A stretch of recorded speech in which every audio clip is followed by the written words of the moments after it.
Bonjour tout le monde, bonjour à tous. Je vais démarrer le challenge dans un petit moment. J'attends quelques personnes qui se connectent, pas trop longtemps. Ceux qui regardent en replay, vous pouvez avancer la vidéo de quelques minutes. Et voilà.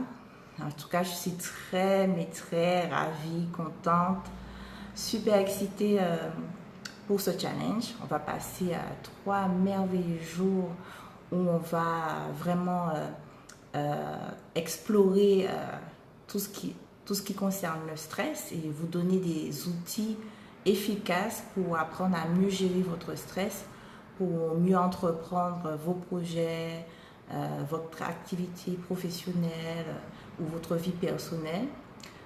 J'ai recueilli quelques problématiques que certaines ont bien voulu me laisser pour que je puisse vous apporter des éléments. Donc voilà. Donc je vais prendre beaucoup d'exemples pour enrichir mon intervention, pour vous donner un maximum d'informations. Bon, ben je vais commencer. Bon, voilà. Donc, bienvenue à tous dans ce challenge. Retrouve ton équilibre émotionnel et dis adieu au stress. Je me présente Margaret Canvey, coach spécialisée en gestion de stress. Et je vais vous aider à mieux gérer votre stress avec plein de conseils et plein d'outils efficaces. Pour comprendre pourquoi vous êtes autant stressé, il faut bien comprendre les mécanismes du stress négatif. C'est vrai, je le reconnais, la vie d'entrepreneur, entrepreneuse n'est pas de tout repos et demande constamment des efforts, des sacrifices, vraiment à nous impliquer tous les jours dans notre activité professionnelle. Et au quotidien, c'est fatigant, c'est épuisant. Et dans un contexte où l'économie mondiale a pris un coup, c'est devenu pour certaines entreprises très difficile, surtout les entreprises qui n'ont rien à voir avec le Covid et on essaie de survivre en fait. On fait face pour certains à une perte de clientèle, à des gens qui ont peur de sortir de chez eux, qui ont peur de venir malgré toutes les précautions qu'on met en place pour les accueillir. Donc voilà. Donc l'entrepreneuriat génère énormément de stress car il y a beaucoup de difficultés auxquelles il faut faire face quotidiennement et on peut être vite dépassé. Alors, on va parler du stress négatif. C'est quoi exactement le stress négatif? Alors, le stress négatif est un état entravant l'équilibre émotionnel, physique et psychologique de quelqu'un. Il se décompose en 3 phases. Donc la première phase, c'est la réaction d'alarme. C'est-à-dire que votre subconscient va détecter un événement, une situation que vous allez percevoir comme menaçant. Donc on appelle cela un agent stressant.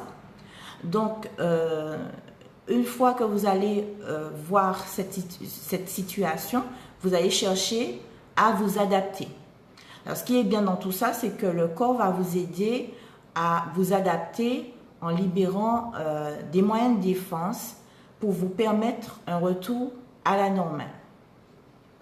Donc, c'est quoi un état normal? C'est un état de bien-être où on évolue bien, on fonctionne bien, on travaille sans inquiétude, sans stress.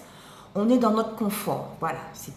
On est dans une zone de confort où on fait les choses de manière mécanique, où on fait les choses de manière automatique et on ne se sent pas en danger parce qu'on se sent en confiance, on est bien, on est bien, dans un état normal.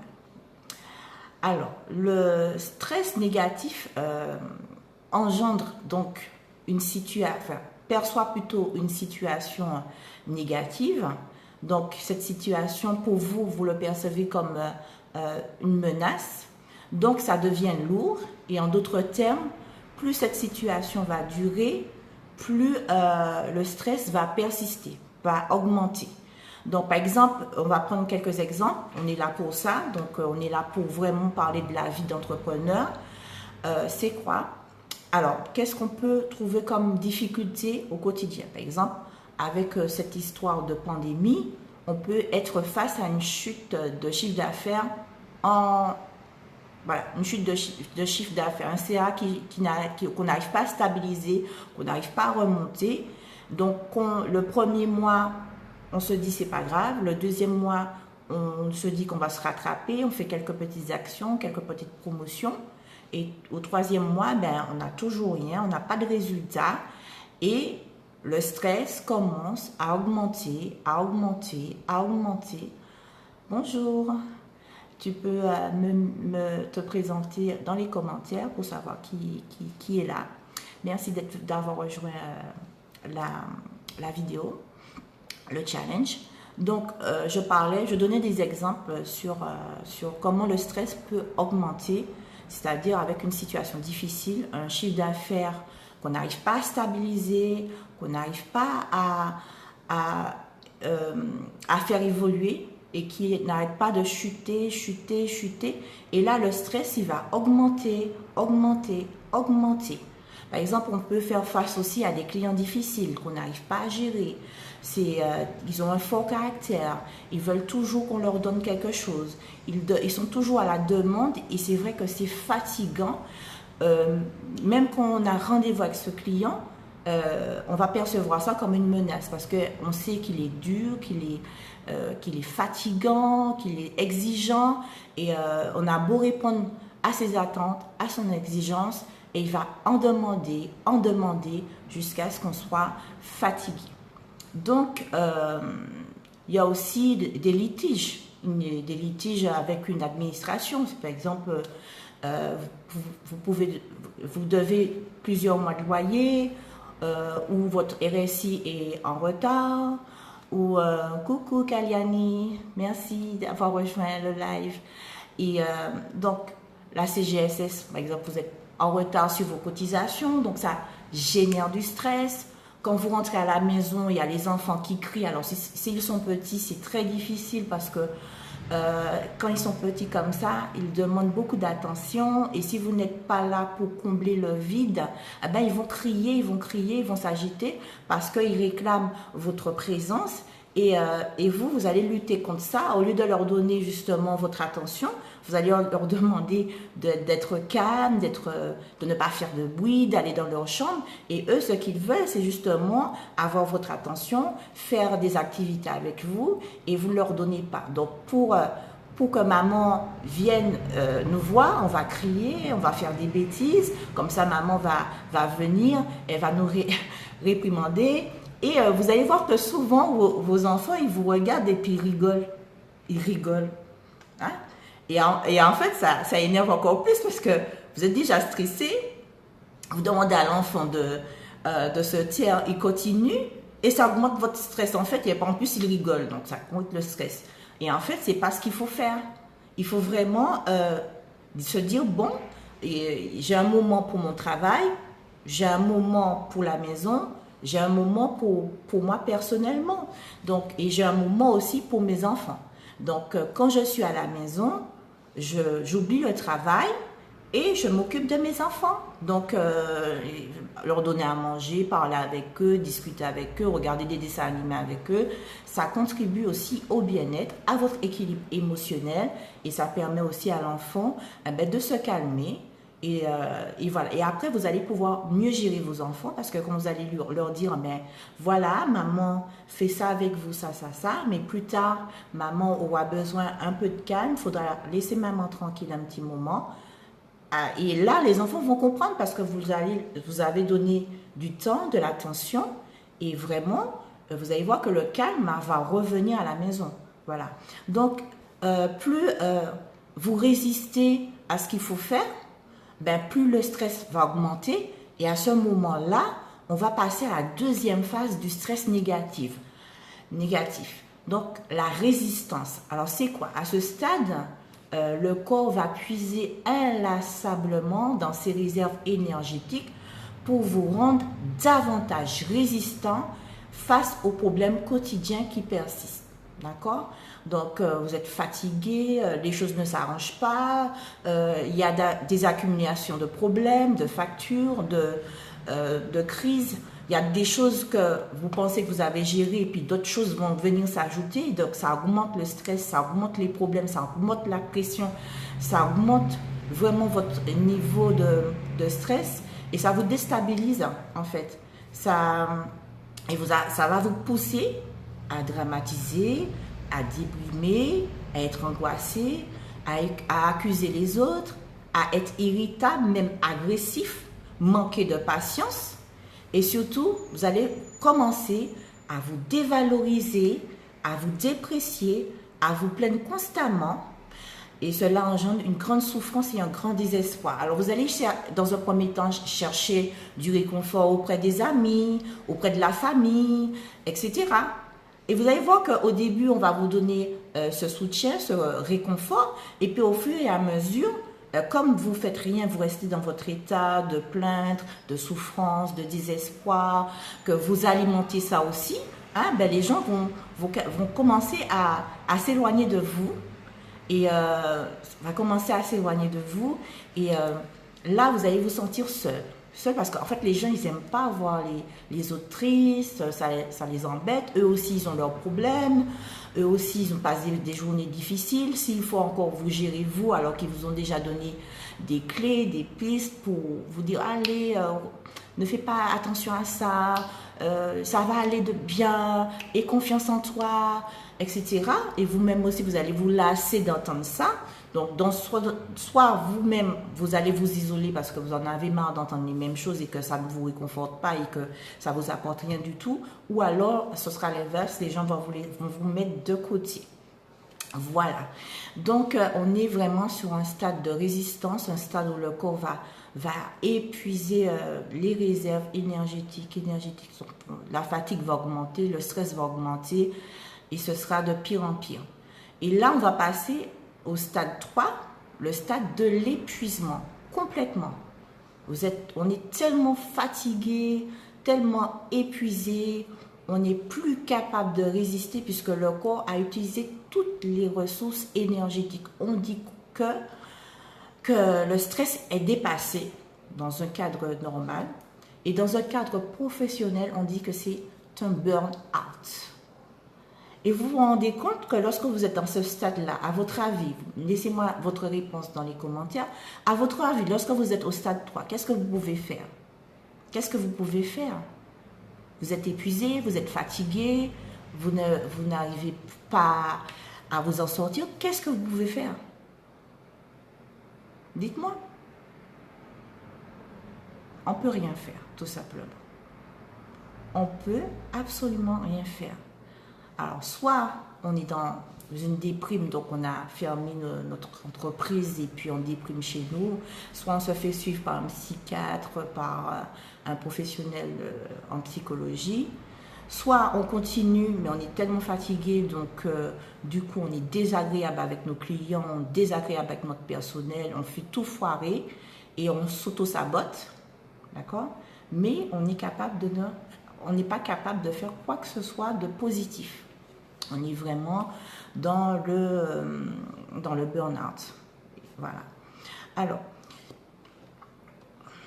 qu'est-ce que vous en pensez de tout ce que je vous ai dit concernant le stress, comment vous voyez les choses?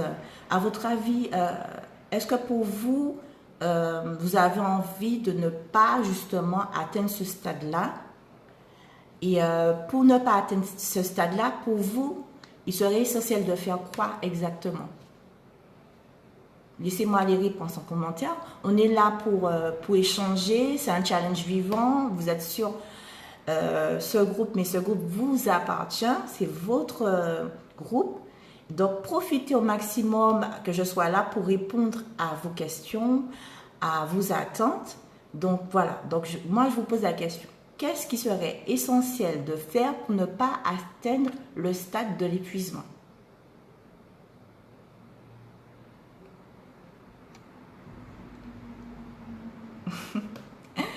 Alors, pour ne pas atteindre le stade de l'épuisement, c'est vrai, On peut apprendre à gérer le stress, se détendre, se relaxer, etc.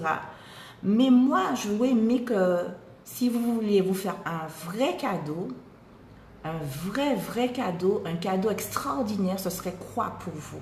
Maintenant là, on est en live. Si vous vouliez vous faire un beau cadeau pour vous libérer du stress, ce serait quoi? Ce serait quoi le cadeau? Pour que vous soyez en paix, vous soyez dans une pleine sérénité, pour que tous vos problèmes disparaissent, pour que tout ce qui vous empêche de vous accomplir puisse commencer justement à s'accomplir. Qu'est-ce que ce serait ce cadeau pour vous? Vous pouvez laisser les réponses en commentaire. Ben, je vais vous dire, le plus beau cadeau que vous pouvez vous faire maintenant, là, tout de suite, hein, c'est de choisir et de décider de ne plus souffrir. Parce que le stress négatif engendre une très grande souffrance, un grand désespoir, de l'isolement, de l'incompréhension de vous-même et par les autres. C'est ça, ce serait ça. C'est de choisir et de décider de ne plus souffrir. C'est magnifique de dire stop, je ne veux plus souffrir. Répète cette phrase. Je ne veux plus souffrir. Stop, je ne veux plus souffrir. Répète-la encore. Répète cette phrase. Qu'est-ce que ça te fait quand tu le dis? Dis-moi en commentaire, qu'est-ce que ça te fait quand tu dis stop, je ne veux plus souffrir. Je choisis et je décide de ne plus souffrir. Qu'est-ce que ça te fait? Kaliani, qu'est-ce que ça te fait quand tu dis ça? Je choisis et je décide de ne plus souffrir. Stop, je ne veux plus souffrir, je ne veux plus être stressée, je ne veux plus être angoissée, je ne veux plus subir les cris de mes enfants, je ne veux plus voir mon chiffre d'affaires s'effondrer, je ne veux plus, voilà, je ne veux plus ça dans ma vie, je ne veux plus souffrir à cause de ça.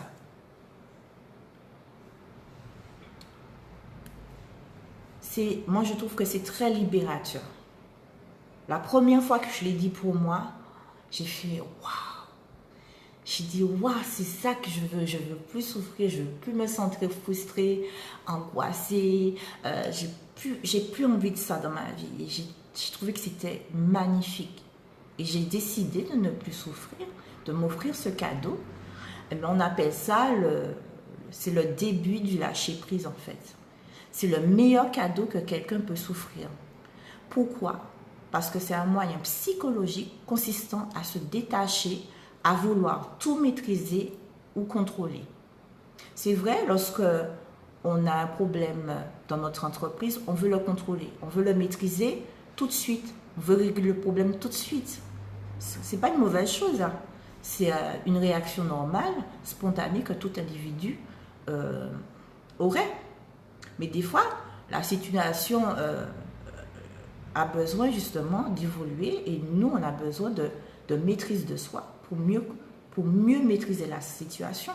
Mais si on perd nos moyens, si on est déjà en panique, on ne peut pas maîtriser la situation. C'est la situation qui nous domine. Voilà mon point.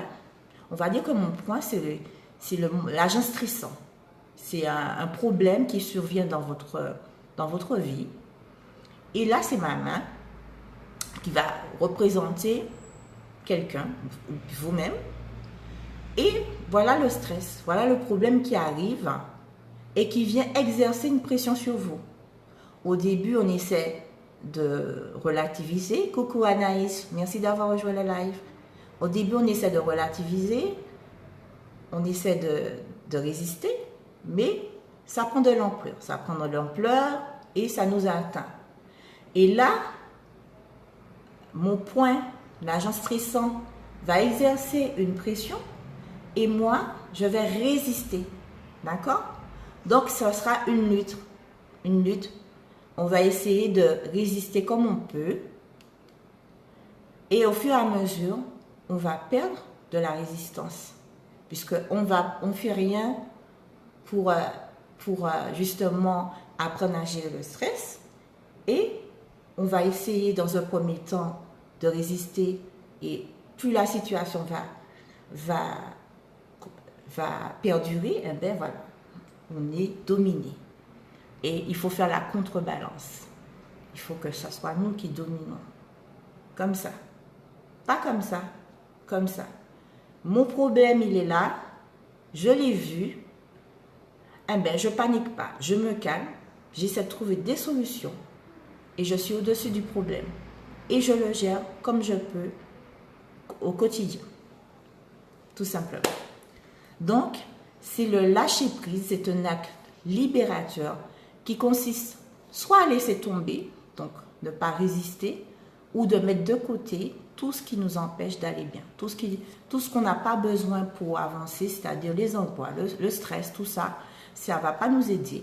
Mais on va mettre en place de nouvelles choses pour aller bien, pour avoir de la maîtrise de soi, pour mieux gérer les problèmes, pour mieux gérer ses émotions, et on va relativiser. Donc, se détacher des problèmes, donc avoir un regard extérieur à la situation, c'est prendre du recul. C'est arriver à prendre du recul tout de suite. J'ai une mauvaise nouvelle. Ben, je ne panique pas, je me calme. C'est quoi le problème? C'est tel problème. Qu'est-ce que moi, dans mes compétences, dans ce que j'ai comme outil, comment je peux répondre? Ben, je réponds avec ce que j'ai.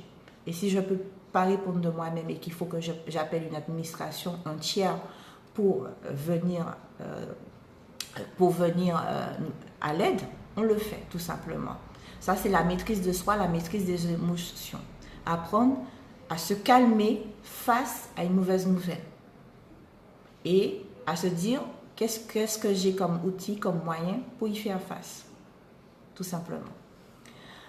Alors, le commencement du lâcher-prise passe par le fait qu'il faut reconnaître ses limites.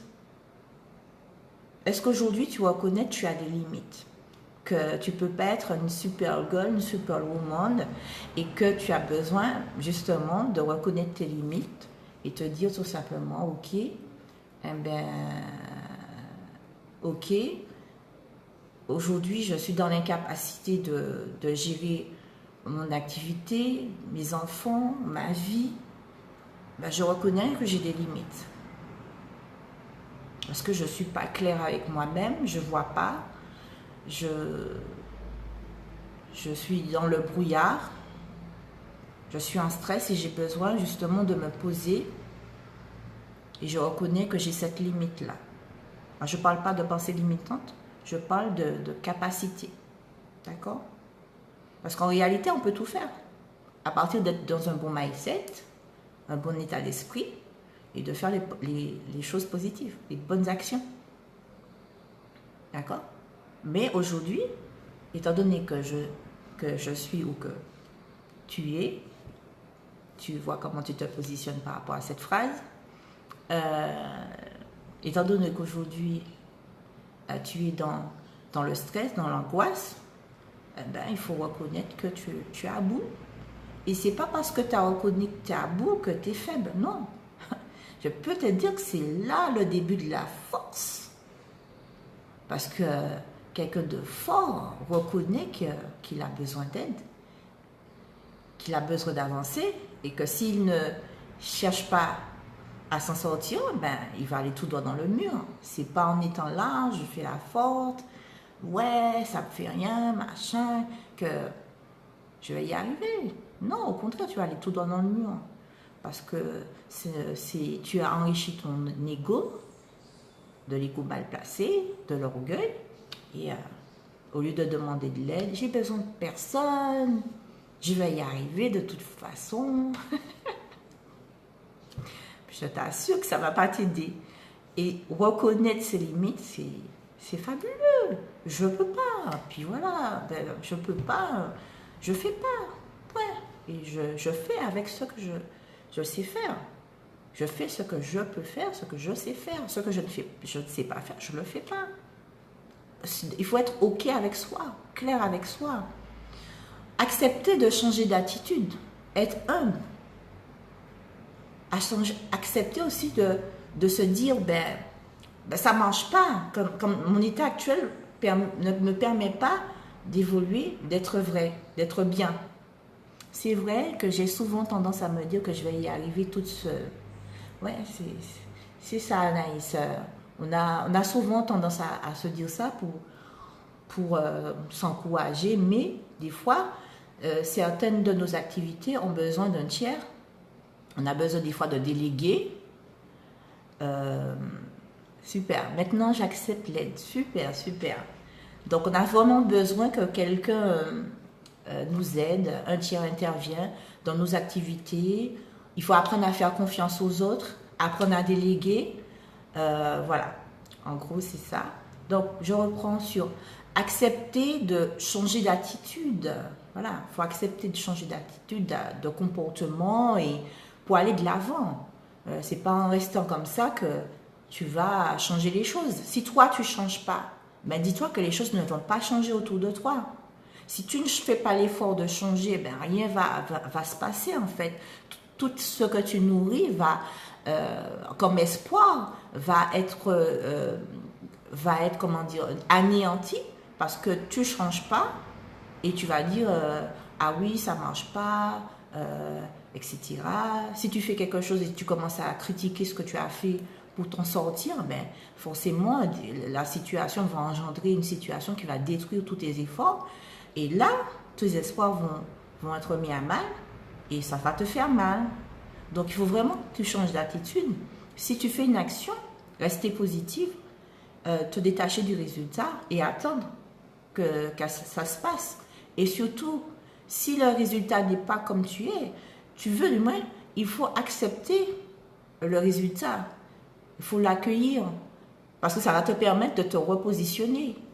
Donc, si c'est positif, tu pourras dire, tiens, ben, je peux garder cette action, ça a bien marché, ça a bien fonctionné, je vais la réutiliser pour après. Si ça n'a pas marché, très bien, je suis OK avec ça aussi. Eh ben, c'est que je dois faire autrement.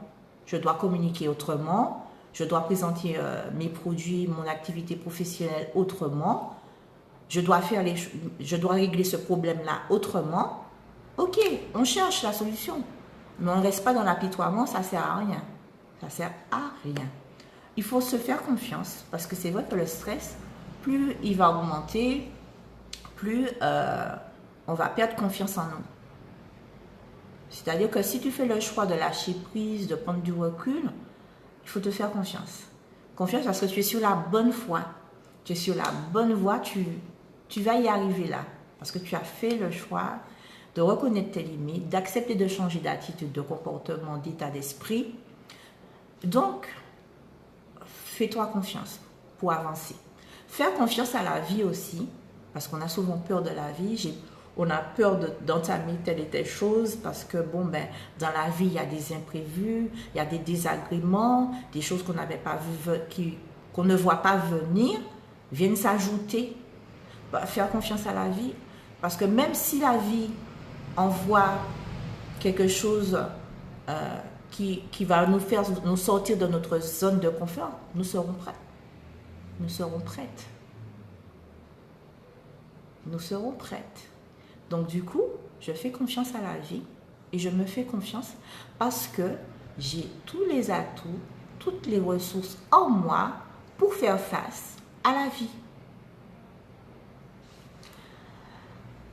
Savoir composer avec les désagréments de la vie. C'est ce qu'on vient de voir.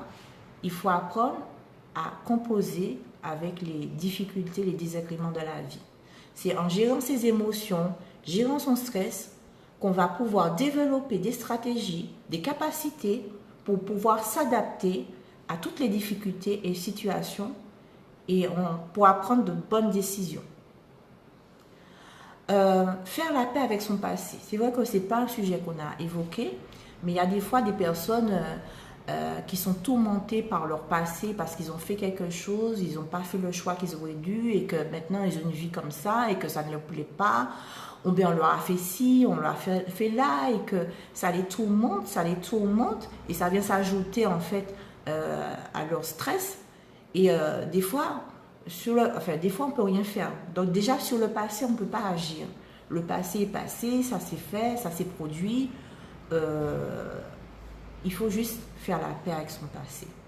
savoir se pardonner des erreurs, des mauvais choix que nous avons faits, et pardonner aux autres, si ce sont les autres qui ont contribué à ce qu'on soit mal.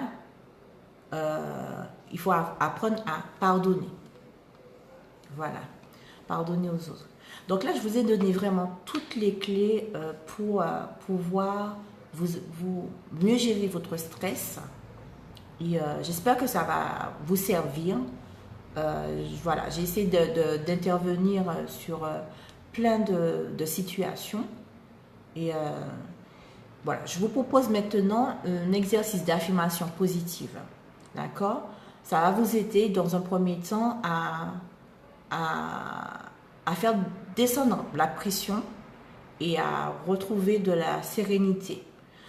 Quand vous dites des paroles positives et que vous les entendez, cela envoie une information positive au cerveau et ça va justement stimuler des hormones de bien-être et augmenter votre confiance en vous-même. D'accord? Alors n'oubliez pas qu'on est en live, on est en direct, on est là pour partager, on est là pour échanger. Et n'hésitez pas à poser vos questions dans les commentaires, j'y répondrai tout de suite. Profitez de ce moment pour pouvoir avoir toutes les réponses que vous souhaitez. J'insiste, ça fait au moins 3 fois que je le répète, mais j'insiste vraiment pour que vous puissiez pouvoir repartir à bloc avec beaucoup d'informations, beaucoup d'éléments merci Anaïs, merci d'être là aussi. Beaucoup d'éléments pour que vous puissiez travailler aujourd'hui sur tous les points clés que je vous ai donnés. Prenez des notes aussi. Hein. Pour les prochaines vidéos, là on va passer à l'exercice d'affirmation positive. Alors, dans un premier temps, je vais vous demander de respirer fort par le nez et d'expirer par la bouche, donc, et de fermer les yeux. D'accord? Alors, fermez les yeux.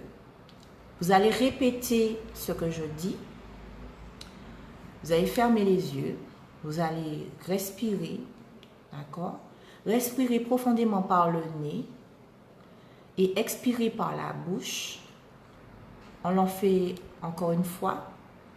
Respirez par le nez et relâchez par la bouche. Encore une fois, respirez par le nez et relâchez par la bouche. Encore une dernière fois, respirez par le nez et relâchez par la bouche. Répétez après moi. Je me remplis de paix, de sérénité, de tranquillité et de calme. Je me nettoie et me libère de toute source négative. Je vois le brouillard se dissiper au fur et à mesure, car mon degré de quiétude augmente de plus en plus. Je me remplis de pensées positives. J'ai toutes les ressources en moi pour m'accomplir et réussir mes projets. J'en suis complètement capable. Mon esprit est à présent clair, net et précis.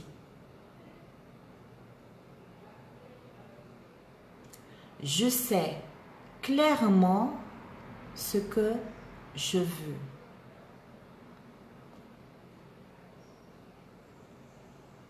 Mon corps, mon esprit, mon âme sont parfaitement en harmonie.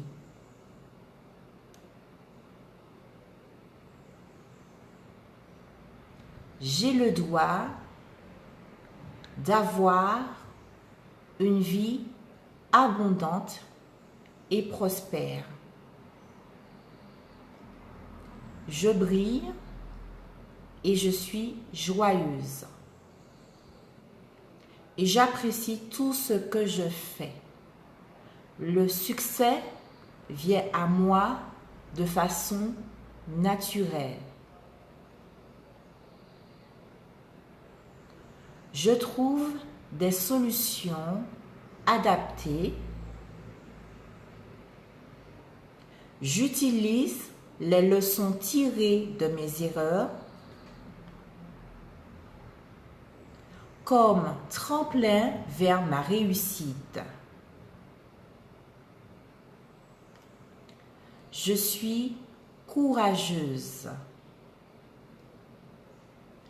et affronte mes peurs en posant des actions.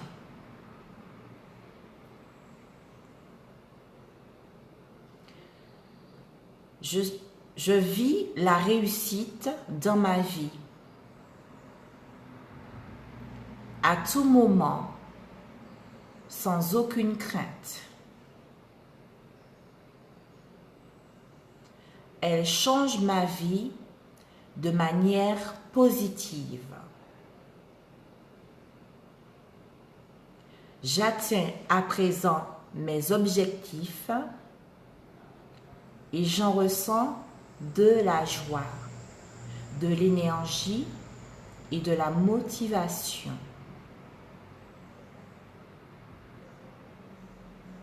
Pour aller encore plus loin.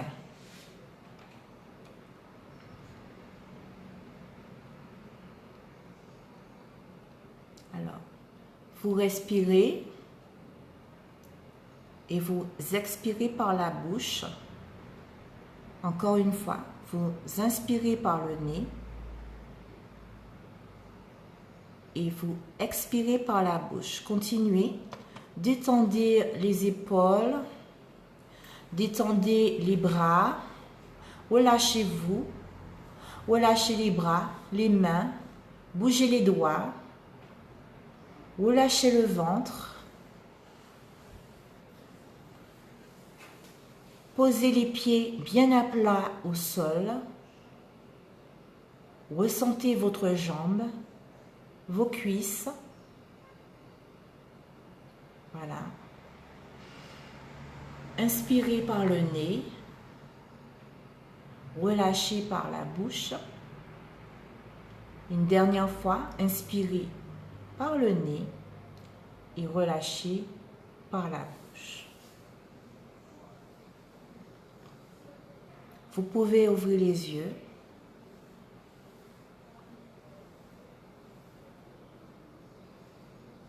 Alors, dites-moi un peu comment vous vous sentez après cet exercice d'affirmation positive.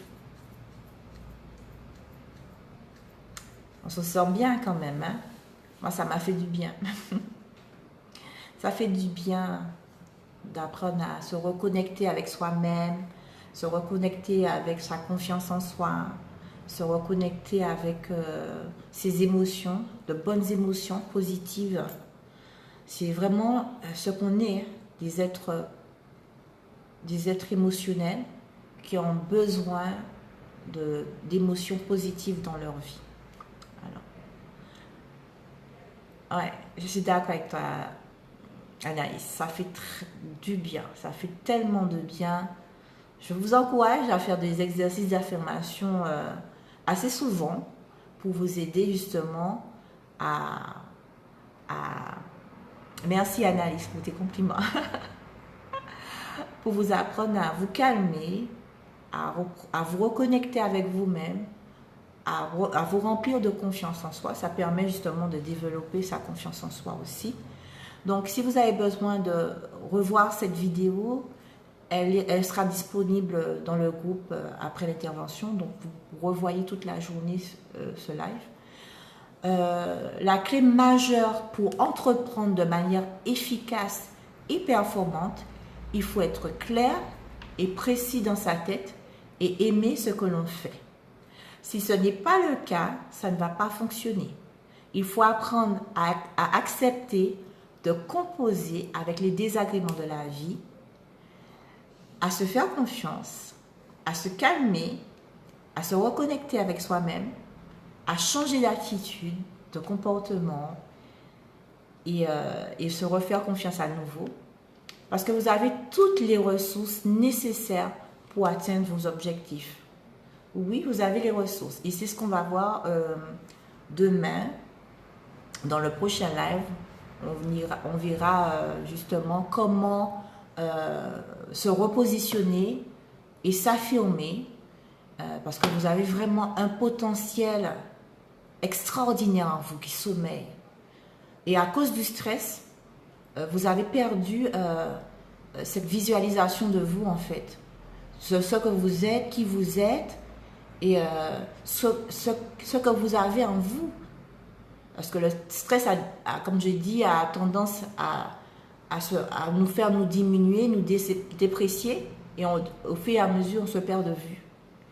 Et demain, on va vraiment voir comment se repositionner dans sa vie, dans son activité professionnelle, dans sa famille, dans la vie, hein, et comment s'affirmer. Vous allez voir, ce sera super, ce sera génial. Ben, je vous remercie beaucoup d'avoir suivi ce live. Et si vous avez des questions, je vous en prie, laissez-moi toutes les questions dans les commentaires. Vous pouvez publier aussi dans le groupe. J'ai mis l'autorisation pour les publications. Si vous avez envie de partager une pensée positive, quelque chose qui vous est arrivé dans la journée, que c'était tellement positif et que vous avez envie de partager votre joie, ce groupe est fait pour ça. S'il vous plaît, je vous en supplie, laissez vos questions, vos joies, tout ce que vous voulez sur ce groupe et je me ferai un plaisir de vous répondre. Eh ben, moi aussi, Anaïs, j'ai hâte d'être à demain. Je salue l'autre personne qui nous regarde. Je vous souhaite vraiment une très très bonne journée. Et alors, comment faire quand on est vraiment trop stressé? Mais comme j'ai dit, tu es arrivé en milieu de vidéo. Le début du live va répondre à ta question. D'accord? Faut tout simplement, il faut apprendre à se calmer, à lâcher prise, prendre du recul. C'est ce qu'il faut faire, Anaïs. Et puis, faire des exercices d'affirmation, se repositionner, puis essayer de voir aussi qu'est-ce qui stresse, quel problème vraiment en particulier qui te stresse et qui fait que tu es trop stressé. Et puis, une fois que tu as déterminé le problème qui génère autant de stress, ben, faudra justement que tu vois comment tu te positionnes face à ce problème. Quelles sont les ressources que tu as pour répondre au mieux à ce problème. D'accord? Voilà. Eh bien, de gros bisous à vous toutes les deux. Merci beaucoup, beaucoup. Et puis, je vous fais plein de bisous. Et à demain si Dieu veut. Bye bye tout le monde. Bye bye.